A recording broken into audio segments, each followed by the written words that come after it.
¿Qué tal? ¿Cómo están amigos y amigas de esta comunidad? Como siempre un gusto, como siempre un placer que nos acompañen. Hemos estado platicando con ustedes de este ataque en contra de dos legisladores del Partido Movimiento Ciudadano. Los resultados hasta el momento no son, por supuesto, nada agradables. El reporte es que la legisladora perdió un ojo, por ejemplo, que el legislador Torres se encontraba también en un momento complicado. En fin. Pero ¿cómo vamos enmarcando este hecho? ¿Cómo vamos enmarcando lo que declara hoy el secretario de Seguridad Omar García Harfuch, que dice los chapitos, habla de la célula de los chapitos? En fin, y esto se presentó con el caso también de la desaparición de un grupo de ingenieros en una mina allá también en Sinaloa. Mi querido Marcos Vizcarra, siempre es un gusto saludarte, querido amigo. ¿Cómo estás? ¿Qué tal, Jesús? Qué gusto poder platicar contigo, poder estar aquí en esta mesa y con tu auditorio, ¿no? De verdad es un gusto poder estar y poder hacer este análisis, sobre todo a casi 500 días de que inició este proceso de violencia que estamos viendo en Sinaloa. 500 días ya, querido amigo. Oye, por ahí comenzaría, ¿en dónde lo enmarcamos? ¿En dónde enmarcamos un ataque de esta naturaleza en contra de dos políticos, un político, una política? Eh, ¿Cuál es el entorno que hay en torno a ello? Bueno, fíjate que hay muchas hipótesis al aire. Me gustaría más pensar en que sean las autoridades quienes nos digan finalmente qué es lo que está pasando, pero entre ellas hay que poner en contexto varias cosas, ¿no? Una de ellas es que Sergio Torres Félix, particularmente Sergio Torres Félix, ha sido un político muy popular en Sinaloa. Ha sido un político que comenzó desde hace muchísimos años su carrera. Él fue trabajador del ayuntamiento en áreas que tienen que ver con la limpieza y más. Él formó parte del sindicato, él era una persona entregada al sindicato de alguna manera, fue diputado local por el PRI, fue alcalde de Culiacán por el PRI, y posteriormente él también intentó ser senador, no logró ser postulado por su partido. De hecho, fue un personaje incómodo dentro de las filas del PRI porque siempre se mostró férreo a querer participar, a querer estar, a mostrar que tiene un músculo político que ciertamente lo tenía o lo tiene, ¿no? Es un político, insisto, que tiene una fortaleza y sobre todo que está basado mucho en el sindicato de trabajadores al servicio del Ayuntamiento de Culiacán. Actualmente es un sindicato que, por cierto, que tiene un proceso interno electoral, ¿no? Y eso es una de las tantas hipótesis, porque hay columnistas, no compartiría todo, pero sí es reconocer esta parte de que se habla de que Sergio Torres habría tenido a bien a tratar de participar políticamente, no el directo, sino ayudar a ciertos candidatos al interior porque quizás eso le hubiera ayudado o le estaría ayudando para sus aspiraciones políticas hacia 2027, ¿no? Es un músculo político y listo. O sea, tener a esta gran cantidad de trabajadores como operadores políticos en colonias y más, creo que es algo importante para, no solamente para Culiacán, sino para cualquier lugar del país. Pero por un lado, es eso el mismo diputado Sergio Torres lo desmintió, dijo, no, yo no tengo ninguna injerencia, no tengo por qué estar dentro de un proyecto político al interior del Ayuntamiento de Culiacán. Él lo dijo apenas hace unos días, ¿no? Pero junto con eso, habría que entender que Sergio Torres Félix, quien es actual presidente de Movimiento Ciudadano en Sinaloa, o sea, no solamente es diputado local y líder de la bancada, sino que también es el presidente de Movimiento Ciudadano Sinaloa y que él lleva la delantera, por decirlo de alguna forma, hacia la candidatura para la gubernatura por ese partido. Eso digamos que es otro frente abierto, ¿no? Un tercer frente abierto, pues es justo, es que se conecta con los dos, pues es que se ha convertido en uno de los principales oponentes políticos, por decirlo de alguna forma, o se ha posicionado quizás como el opositor, o uno de los opositores más públicos y más mediáticos, sobre las acciones de lo que está sucediendo con el gobierno de Rubén Rocha Moya. Sergio Torres Félix es en sí un personaje, incluso el mismo gobernador lo ha reconocido en un par de ocasiones públicamente, de que quizás la única oposición que tiene es Sergio Torres Félix, ¿no? O sea, en ese nivel de tener, aún teniendo diputados del PRI, del PAN, sobre todo del PRI, que han hecho expresiones como la diputada Paola Gárate, expresiones importantes, eh, el que ha tenido mayor reconocimiento ha sido Sergio Torres. Y esos son, insisto, tres preámbulos o tres líneas que creo que valen la pena entenderlo. Por otro lado, ¿no? Y esto también con todos esos asegúnes, en algún momento Sergio Torres Félix ha sido ligado a grupos criminales por sus familiares, ¿no? E incluso en algún momento con las detenciones y más de personajes relacionados, justo por eso de pronto pudiera hacer clic lo que dijo Omar García Harfuch este viernes, con personajes que se encuentran hacia estas regiones donde está la zona de influencia más importante de Ismael Zambada García, el Mayo Zambada, ¿no? O sea, y no quiere decir que Sergio tuviera, no quisiera yo ponerme en esa camisa, pero sí entender como el contexto familiar. Recuerdo alguna vez cuando hubo un atentado contra un familiar por temas de crimen organizado, se le cuestiona a Sergio y él dice, yo no puedo negar a mi familia, ¿no? Y es cierto, no podemos tampoco con ello encasillar a que él participara o no, pero lo cierto es que, y lo que sí es muy real, pues es que hay todo un entorno familiar que lo envuelve a él y que está ahí, ¿no? O sea, así como lo político, lo familiar también no lo separa a él.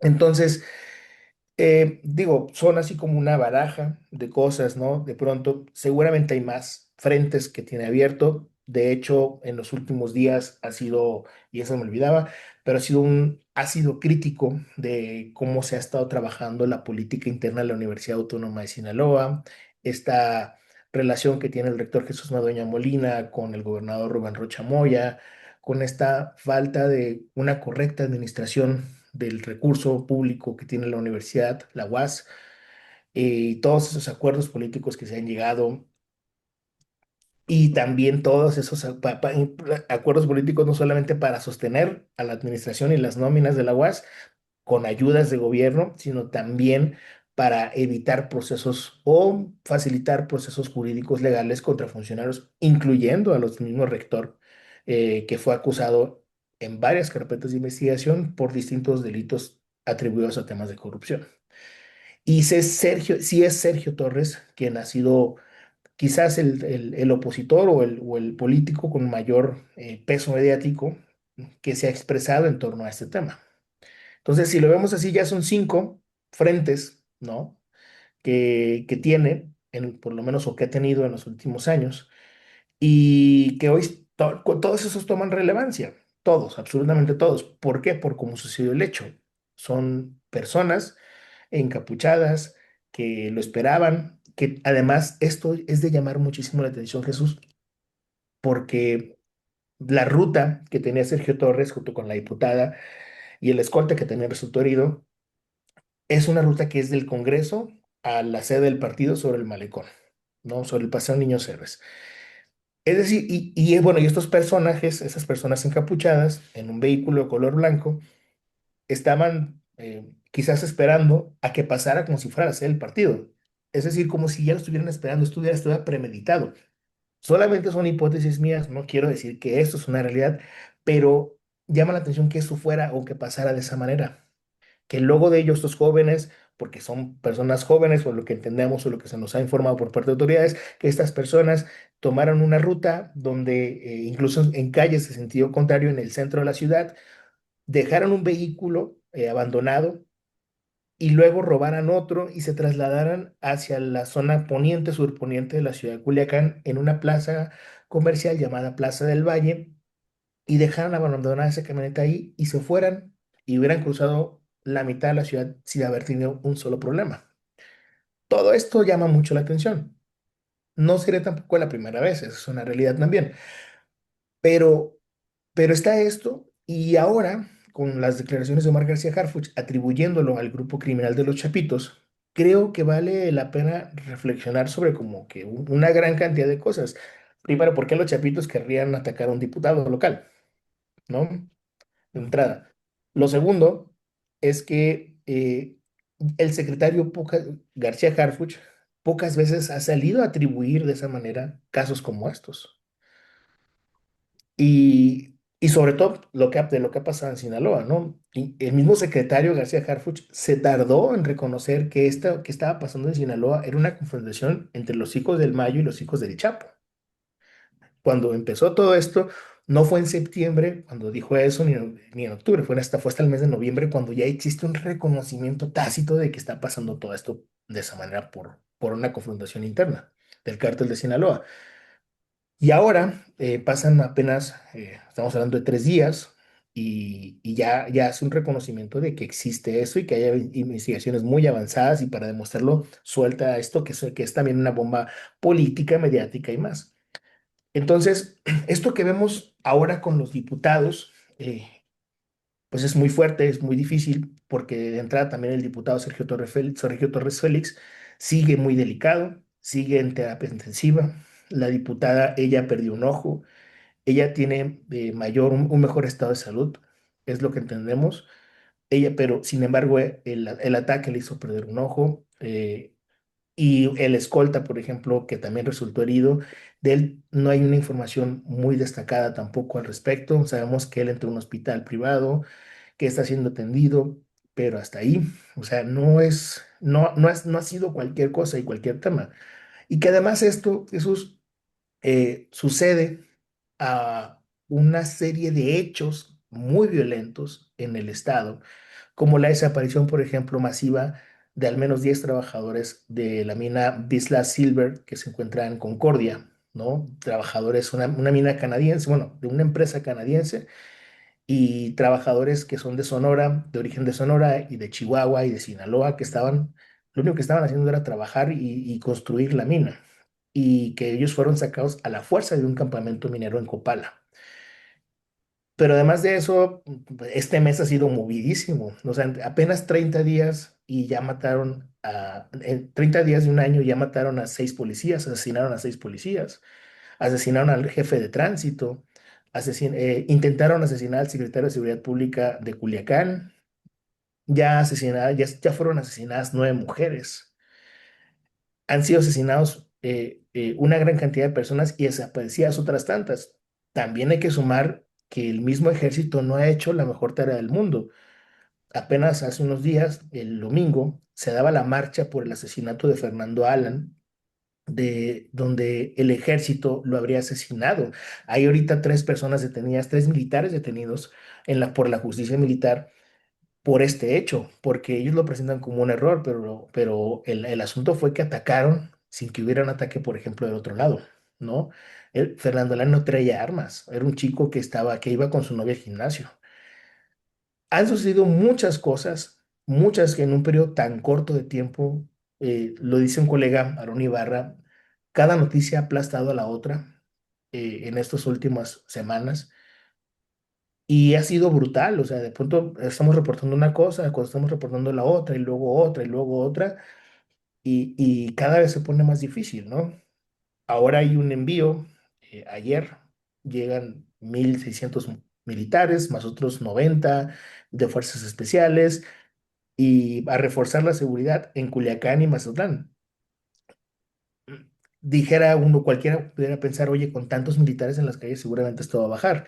La realidad es que tenemos una cantidad tremenda de militares desde que comenzó esto, ¿no? Han sido enviados por lo menos cerca de 14,000, 13,000 personas militares, agentes de la Guardia Nacional, agentes de la Secretaría de Seguridad y Protección Ciudadana, agentes de la Marina, y esto no cesa, Jesús. No cesa para nada. Hay desplazamientos forzados en Concordia que están reportados desde hace varios días. Hay desplazamientos forzados también en Badiraguato. E insisto, esto no ha cesado, ¿no? Vaya, el ataque a los diputados es la punta del iceberg que se combina además con un tema político.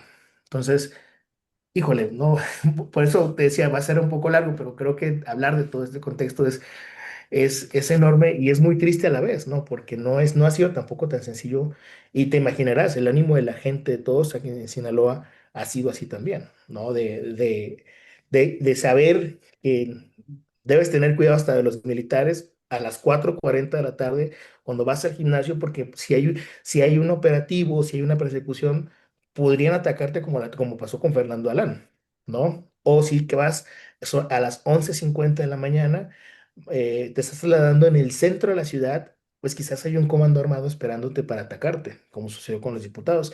O sea, esto pareciera mi cosa menor, pero no lo es. Y no es algo, hace rato me preguntaban, oye, pero es que la normalización, no, no, no hay una normalización como tal. O sea, imagínate, ¿no? Esto no es normal para nadie. Esto nunca, no, esto no había pasado en Sinaloa hasta hace 500 días que comenzó esta cruenta confrontación entre estos grupos criminales, ¿no? Se rompieron los pactos, querido Marcos, porque hablamos, como dices, jefes policíacos, hablamos de una mina, hablamos, es decir, diputados, es decir, policía, economía, política, en Claro. el marco precisamente de este enfrentamiento y de nueva cuenta llegamos, aunque luego no quisiéramos, pero llegamos a la Benemérita, a la Universidad Autónoma de Sinaloa. Claro. Sí, son un montón de cosas. No es únicamente un tema político. Y esto además, Jesús, hay que entenderlo así. Ciertamente todo lo que pasa, todo es político, pero no es politiquero, pues, ¿no? Claro, Que esto no se confunda como un hecho y no me animaría a decir que esto es un ataque de un político hacia otro, ni mucho menos, ¿no? Alguien que quiere algo malo. No me animaría a decir eso, mejor que lo digan las autoridades, ¿no? Que claro. lo diga Omar García Harfuch, que ya hoy salió y dijo, fueron los chapitos. Pero no, híjoles, sí hay mucha tensión, de veras, hay mucha tensión. Lo dijiste bien ahorita, económica, social, política, que de seguridad, que no, que entendemos que esto no va a parar, ¿no? De un día a otro. Y recordar aquí, ¿no? Creo que lo hemos hecho últimamente, pero este general, ¿no? Este general, el día 16 de septiembre del 2024 cuando se le preguntaba esto cuándo va a acabar y que él respondía muy claramente, esto va a acabar cuando ellos quieran, pues parece que no se equivocó, ¿no? Al principio nos mofamos, nos enojamos, nos indignamos, hasta a los días incluso tanto fue la presión que lo cambiaron, lo sacaron de Sinaloa, pero parece que tenía mucha razón. Esto no va a terminar, pareciera, hasta que ellos, los grupos criminales, decidan que ya terminó. Tristemente ha sido así, y tristemente yo no quisiera decirte eso, yo quisiera decirte otra cosa, yo quisiera como ciudadano decirte, oye, no, esto va a acabar cuando pase tal cosa, ¿no? O va a tardar un mes más o 5 meses más. Sería muy optimista de mi parte decirlo. Y por eso creo y me sumo ahora a lo que dice el general, pues va a acabar cuando ellos quieren que acabe. Mientras va a haber muchas víctimas, como las que te decía hace rato, más de 2.500 asesinados, más de 4.000 personas desaparecidas, más de 9.000 personas a las que les quitaron su vehículo de manera violenta. Hay un sinfín, no tengo el conteo exacto de viviendas vandalizadas, por ejemplo, por estos grupos criminales, pero hasta noviembre eran 80. Entonces, y de noviembre para acá han ocurrido una gran cantidad de incendios y vandalismos contra viviendas, ¿no? Contra negocios. Sabemos que hay alrededor de 20.000 empleados menos, ¿no? De acuerdo con datos de la del Instituto Mexicano de Seguro Social, que hay una gran cantidad de empleadores menos también, y no por ciclos normales de la economía, sino porque efectivamente tenemos un declive económico muy, muy desastroso. Cada vez visitan menos turistas a Mazatlán, que es el punto turístico más importante de toda esta región después de Los Cabos. O sea, no insisto, no es cualquier cosa. eh, Y esto cada vez está afectando más. Y esto, entendemos, reduce muchas posibilidades de muchas cosas, sobre todo temas económicos y sociales, pero pues lo que vemos hoy por hoy es que la estrategia que hay, ha sido la de contención, no ha sido como completamente satisfactoria. Claro. Mi querido Marcos Vizcarra, de la revista Espejo, yo como siempre quiero agradecerte estos minutos, querido amigo. No, hombre, Jesús, de verdad, muchísimas gracias a ti por la paciencia, por la ayuda y por el espacio también para poder platicar esto siempre.